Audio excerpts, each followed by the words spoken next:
spent the last 15 months traveling all over the world, 9 different countries, and none of them have affected my life more positively than India. So I want to take you through my 4-month experience in Rishikesh. Now this is going to be just about food and experience and temples. I have a whole nother video just on the yoga, but come with me, let's explore this magical, wonderful city. Alright, so hello and welcome in. This is going to be the lodging. So while we're in the kitchen, I'll show you a little bit. I got some protein whey from the local gym, which I'll show you later. And then you can get some stuff on Amazon. So since I've been here for a few months, I ordered some things just for brain health, for sleep. And then also though, you get, so I got some ashwagandha relaxing tea, and I'll show you that store as well. Check out my cool little living room here. This is the makeshift work center to do some video editing. Here's the bathroom. Nothing crazy, but it's got a little washer. And then also, look at this little walk-in closet that I got. I find that getting out of my suitcase makes me feel more at home immediately. This is the best part. 2 twin beds together, which I think is a king bed. You got a mounted TV that I never use. Over here for the morning practice, we got our yoga mat. So $35,000 for the apartment for 1 month, and then I added on scooter rental for $9K, a total of $44,000, which comes out like $525 US. Also should be noted, it's got some great Wi-Fi at this place, and I'll have the contact info for Satanji, the guy that I get the apartment and the scooter rental from. All right, so that's it. I'm gonna show you the restaurants now, so come with me. Alright, so one of 2 places to break a fast for me is Bodhi Cafe, where I'm at right now, and then I'll show you the other one next. For the breakfast platter, you start with some chai, and then they got, this is called jaggery. And it's just a sugar substitute, and it's just less processed, has more micronutrients in it. So if you ever see this sitting around, like, use this instead of sugar. There's no reason to use refined sugar when you have a better substitute that also sweetens up your tea. And then for lunch, when I come in here, the veggie platter is so good. It's a lot of good fiber. It's really tasty. So this is a great spot. Always a decent amount of people here. This place right here, I got my bag fixed. My backpack was ripping, and I got it fixed, 200 rupees. Coincidentally, I have the shorts on today, but these shorts, they got a rip in them from me trying to deadlift in them. I don't know why. But I went there, and he also fixed those for a couple hundred rupees. All right, so check this out. The butter is amazing too, but you got the eggs. It's got some rustic potatoes on here, and some 3 pieces of toast. Alright, so I am at Ira's or Ira's kitchen. This is place number 2 for breaking the fast. This is the crunchy bowl. It's got some mango, papaya seeds, sesame seeds, and then it's a coconut cream that it's in. It's so delicious. And then it's got the muesli at the bottom.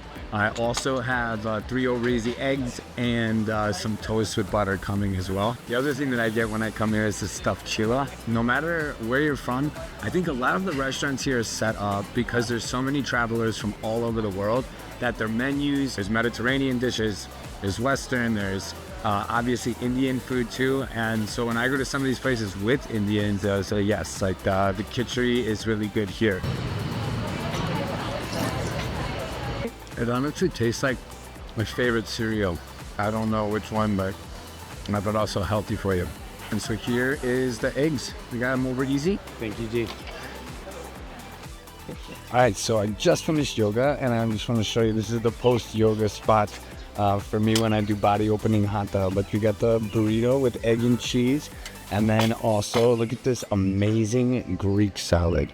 So I'm here at the Secret Garden, and this place is a vibe. It has like rock concerts here actually. Sometimes they have people playing guitar usually in the back or doing some yoga. There's a little smoking area, so a lot of just people hanging out, chilling, journaling, that stuff. So if you're looking for a little place to hang out for the afternoon and just get away and eat some good food, this is definitely the spot you want to go to if you're in Tapovan. So restaurant number 4 is Tatvi Cafe. So this place is good on its own as just a restaurant, but they have an awesome convenience store downstairs that has so many goods that you need. I'll show that to you now. French press makers, coffee beans, we got sesame seeds. These are little postcards here.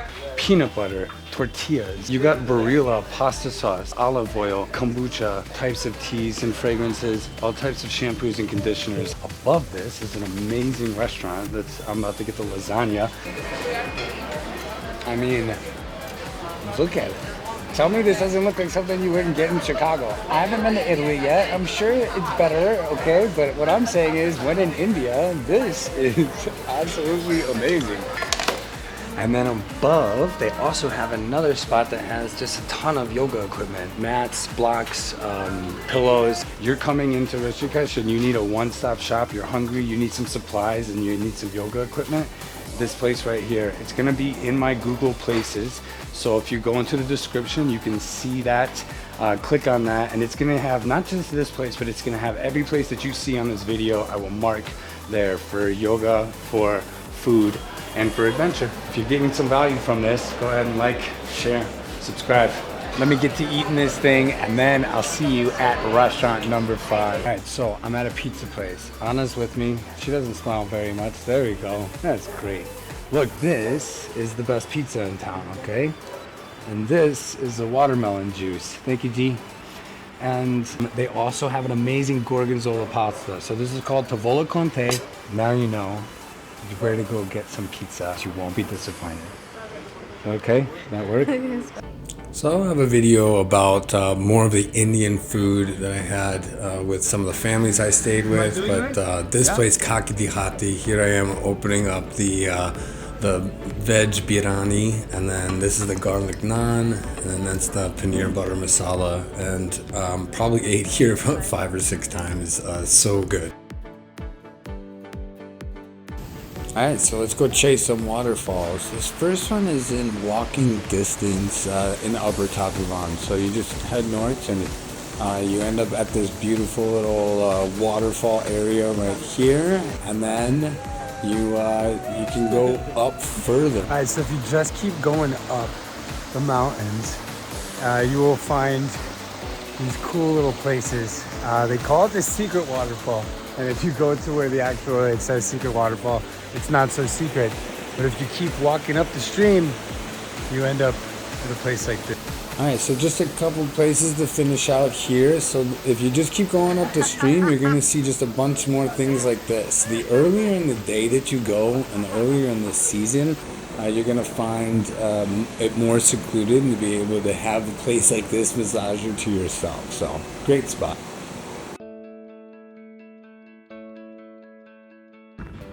Alright, so before moving on to the next waterfall, I want to take you on a little scooter ride so that you can see just how gorgeous to look at this. These monkeys. Some of these roads are a little scary too, and the traffic as well as the people, the culture of driving can be a little intense. They don't have stop signs, stop lights. There's not really dividers for roads, and so there's a lot of beeping, and it can be pretty aggressive. But if you can get past all that, or just find a reliable driver for you, you can get out and see some of this beautiful scenery.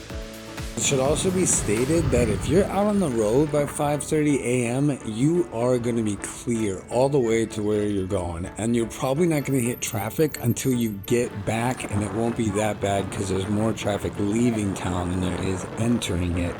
Around 9:30, 10 a.m., which is when you can easily be coming back from most of these excursions. Alright, so this place is called Near Waterfall. It was an absolute gem. I want to take you through the walk up to the top, but it's got some cool views, and this is what I thought. When you go into a waterfall, you're looking for like this majestic place sometimes, and these are actually great waterfalls, but it was more of a cool tourist spot. So if you notice, you won't really see a Westerner in sight, and it's got some cool trails to walk up, and then there's just little waterfalls everywhere with people singing or hanging out, and chalo means go, let's go up. So we're going to the next one. Then you find this big one, again, hang out with some locals, and just have some fun, and then keep making your way up the top And you finally get to this cool little spot you'll see in a second. The higher you go, I would say the less stability of your footing there is, but it's amazing.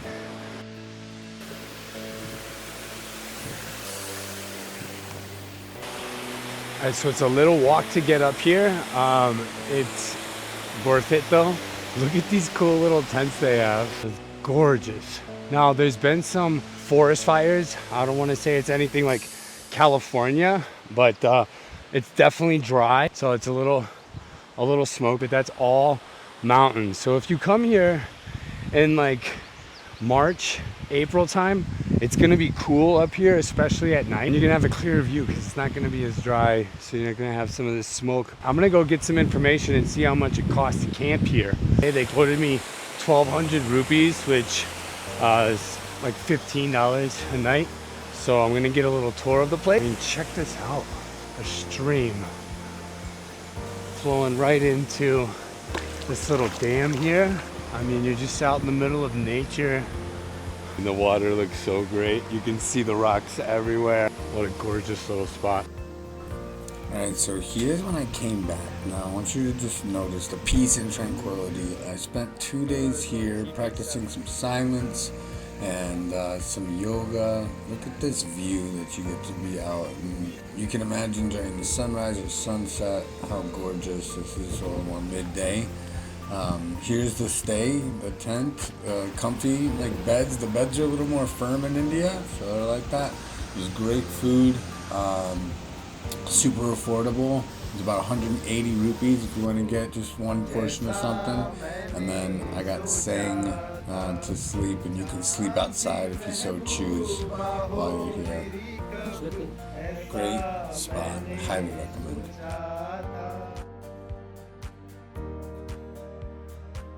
Alright, so the Kunjapuri Mata Temple, this one is the best scooter ride for sure. You want to head out around like 4:15 a.m. to be able to watch the sunrise, but it is a gorgeous view at the top. You have the Shiva statue here. There's some priests where you can actually do some prayers and make offerings, so a really cool spot. So Neelkanth Temple has a cool story. Lord Shiva, he swallowed this poison that was gathered from this cosmic ocean, and it was going to destroy the world. And instead of destroying the world, he consumed it, and it turned his throat blue, which is what Neelkanth means, is the blue-throated one. And in order to deal with or recover from these injuries from drinking the poison, the mythology states that he actually meditated at this spot underneath the tree that is still located here for 60,000 years. Now, you can bring offerings, and you can't have your phones inside, but you can whisper to his bowl your prayers, and then and pass through and hang up your offering.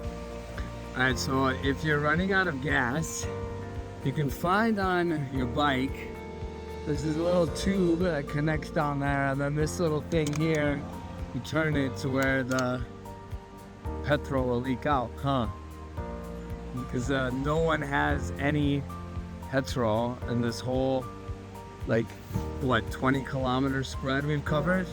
So if you go up to the mountains, make sure you fill up. So this cave that we're going into is really cool. You can actually, and I would recommend you go very early in the morning and go to this one first, and then go to the Neelkanth after, because they're close to each other. But this one's a trek. You have to go through some winding, skinny roads, as you can see, and we went when it was pretty hot out and with some walking.